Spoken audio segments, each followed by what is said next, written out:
জীবনে কখনো সুন্দরী মেয়ে দেখিসনি যে এভাবে হা করে তাকিয়ে আছিস তুই?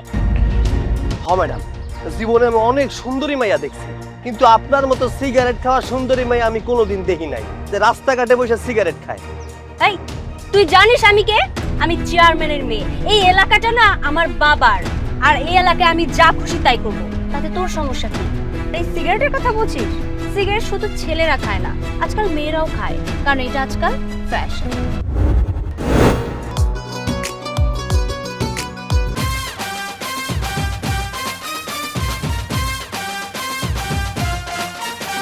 আই খালি যাবি?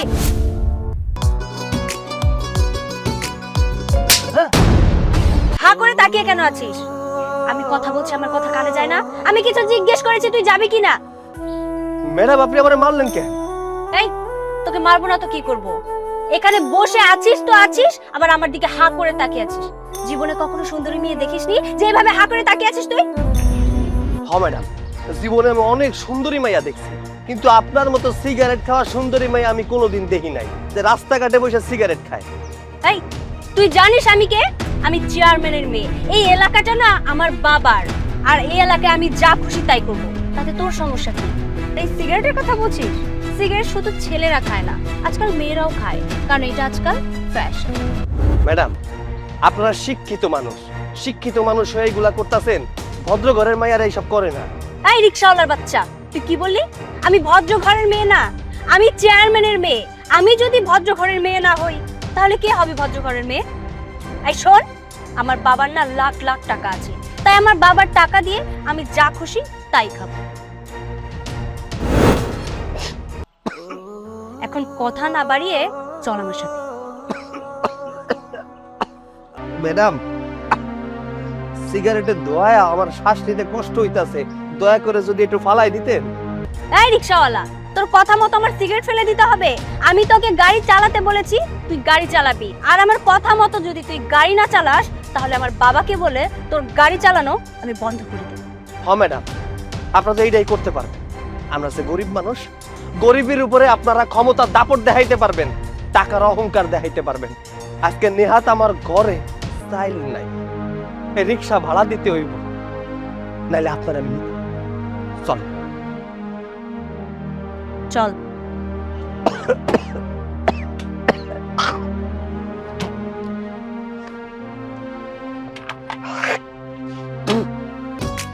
আয় দাদা,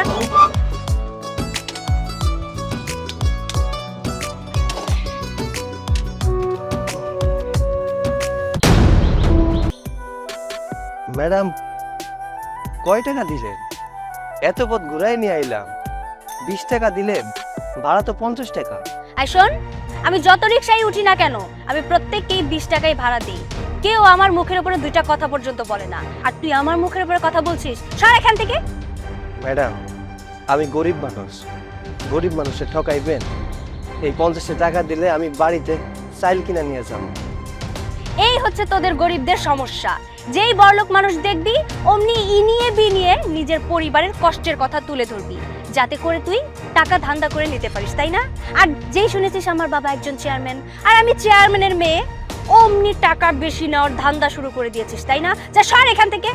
কই ম্যাডাম, আমি তো বেশি টাকা চাই নাই, আমি ন্যায্য ভাড়াটা চাইছি। আমার ভাড়াটা দিয়া দেন, তারপর আপনি যান। যাও, তোকে আমি 20 টাকা গাড়ি ভাড়া দিয়েছিলাম, এই টাকা এখন তাও দেব না। তুই যা পারিস করে নিস। এই দাঁড়ান ম্যাডাম, আমার ভাড়া না দিয়ে আপনি এই জায়গাতে এক পাও ফেলতে পারবেন না। আমি কি আপনার কাছে বেশি টাকা চাইছি নাকি? আমার ন্যায্য ভাড়াটা চাইছি, আবার টাকাটা দিয়ে তারপরে যান। শুনেন, আপনি চেয়ারম্যানের মাইয়া হইতে পারেন, আমি আপনার ভয় পাই না। আমার টাকা দিবেন, তারপর যাবেন। বুঝেছি, তোকে সোজা কথায় কাজ হবে না। কি কোনো ঝামেলা নাকি? আরে দেখো না শিপু, আমি চেয়ারম্যানের মেয়ে জানা সত্ত্বেও এই রিকশাওয়ালার বাচ্চাটা আমার কাছ থেকে বেশি ভাড়া চাচ্ছে। সাহেব বিশ্বাস করেন, আমি একটা টাকাও বেশি চাইতাছি না। যে টাকা ভাড়া আমি সেই টাকা চাইতাছি। দয়া করে আমার টাকাটা একটু আদায় করে দেন না। ও তোর ভাড়া লাগবো? ওরে ভাড়া আমি দিতেছি, এই না তোর ভাড়া। ভাড়া নিবি না? ভাইজান, ভাইজান, ভাড়া নিবি না? ভাড়া নিবি না? আজকে তোর ভাইজান, আমার রিক্সা বাইকের না। ভাড়া চাস? চেয়ারম্যানের মেয়ের কাছে ভাড়া চাস? এই চলো। চলো। পারেন তো গরিবদের সাথেই, গরিব টাকা পায়রা খান না, এর বিচার একদিন হইব।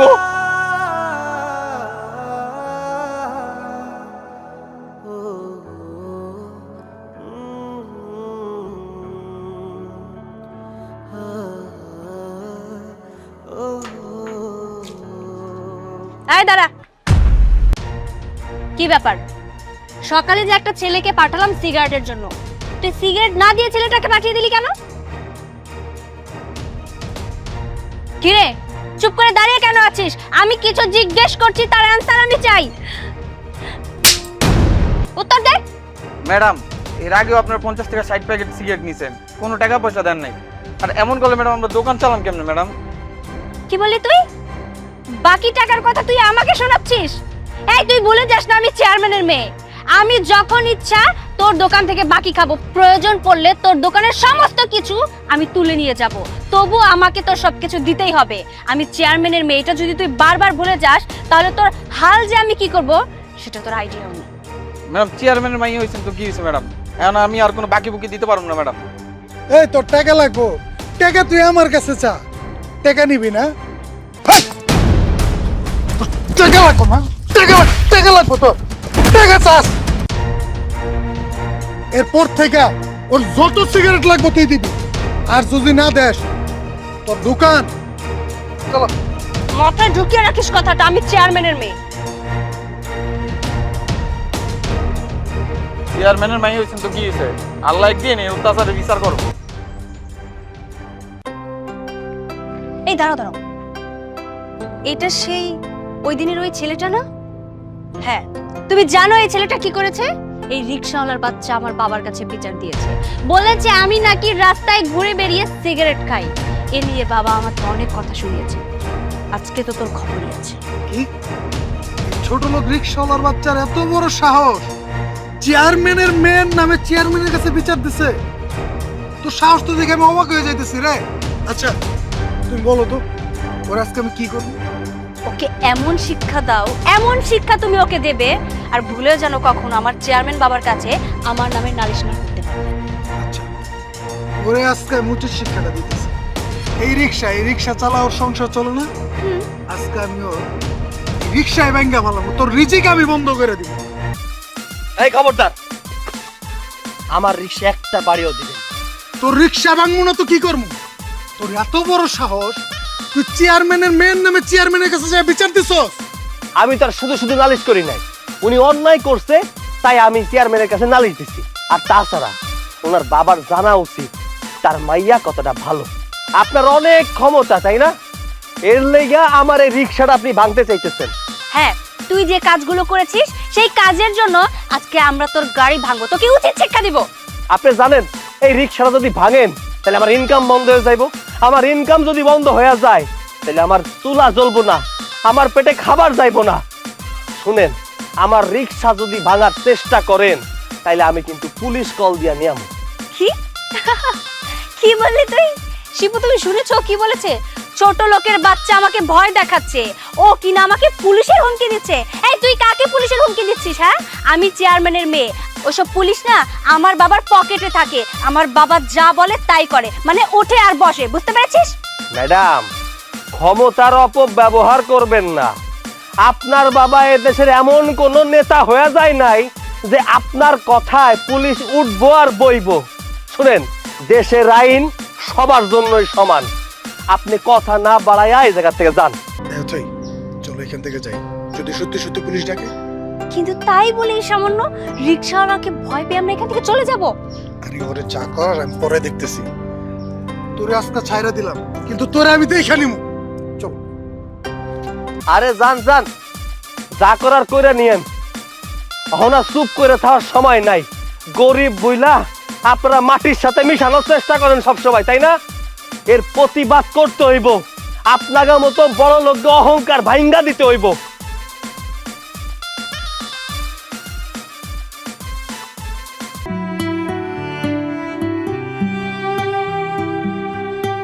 অহংকার এখন কই গেছে? চেয়ারম্যান মাইয়ার বিচার আল্লাহ করছে।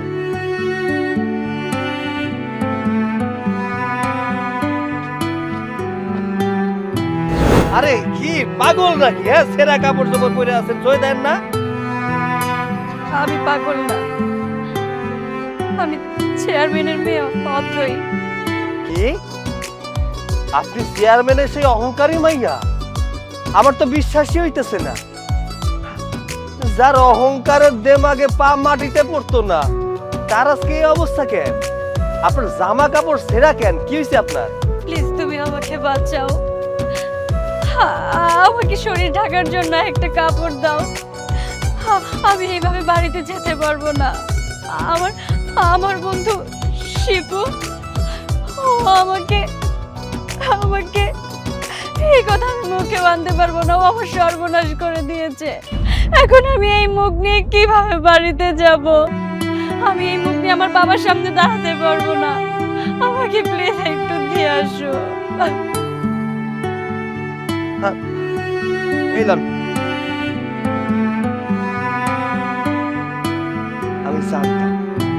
আমি জানতাম এমন কিছু একটা হইব কোনো একদিন। আপনি যারে সাথে কইরা নিয়া সারা মানুষের ক্ষতি কইরা বাড়াইতেন, আজকে সেই আপনার ক্ষতি কইরা ছাইরা দিলেন। সমাজের কোন নারী যদি কোনো মানুষের দ্বারা অপমানিত হয়, ধর্ষিত হয়, তাহলে সমাজের প্রতিটা মানুষ সেই নারীর পাশে যায় দাঁড়ায়। কিন্তু আপনি সমাজের প্রতিটা মানুষের সাথে যে খারাপ আচরণ করছেন, তাকে ক্ষতি করছেন, কোনো মানুষ আপনার পাশে আইসা দাঁড়াইব না, কোনো মানুষ আপনাদের সাহায্য করব না। সমাজের প্রতিটা মানুষ আপনারা দেখা সিসি করবে, সিসি। প্লিজ আমাকে আর কথা শোনাবেন না। এই অপমান আমি আর নিতে পারছি না, আমার সহ্য হচ্ছে না। আপনি প্লিজ একটু দয়া করুন, আমাকে একটু বাড়ি পর্যন্ত পৌঁছে দিয়ে আসুন। ম্যাডাম, আপনিও কিন্তু আমার লগে কম অপরাধ করেন নাই। অনেকভাবে কষ্ট দিছেন আমার। ওই পোলারে যে আমারে মাইর খাওয়াইছে, আমি চাইলে অহন আপনার সাহায্য না করে চলে যাইতে পারতাম, কিন্তু কেন যাবো না জানেন? আমার পরিবার আমারে শেখায় নাই যে কোনো মাইয়া অসহায় হয়ে রাস্তায় পড়ে থাকলে তারে ফালায় চলে যাইতে। আপনারে আমি সাহায্য করব, আপনার বাড়ি পর্যন্ত আমি দিয়ে আসতে। চলেন, গাড়িতে উঠে। সত্যি তো, আপনি একদম ঠিক কথা বলেছেন। এতদিন আমি ক্ষমতার অহংকারে মানুষের সাথে অনেক দুর্ব্যবহার করেছি, অনেক খারাপ আচরণ করেছি। আমি মানুষকে মানুষ মনে করিনি। যখন যার সাথে যেমন ইচ্ছে তেমন ব্যবহার করেছি, মানুষের গায়ে পর্যন্ত হাত তুলেছি। আমি এখন বুঝতে পারছি আমি যে পাপ করেছি সেই পাপের শাস্তি আল্লাহ তাআলা আমাকে দিয়েছে। আমি আমি আপনাকে কথা দিচ্ছি, আমি আর কখনো কোনোদিনও মানুষের সাথে খারাপ আচরণ করব না, দুর্ব্যবহার করব না। আপনি প্লিজ আমাকে ক্ষমা করে দিন। আপনি যদি আমাকে ক্ষমা করে দেন, তাহলে উপরওয়ালা আমাকে ঠিক ক্ষমা করে দিবে। প্লিজ আমাকে ক্ষমা করে দিন। আর কান্না করতে হইব না, আপনি আপনার বিচার ঠিকই পাইবেন। চলেন।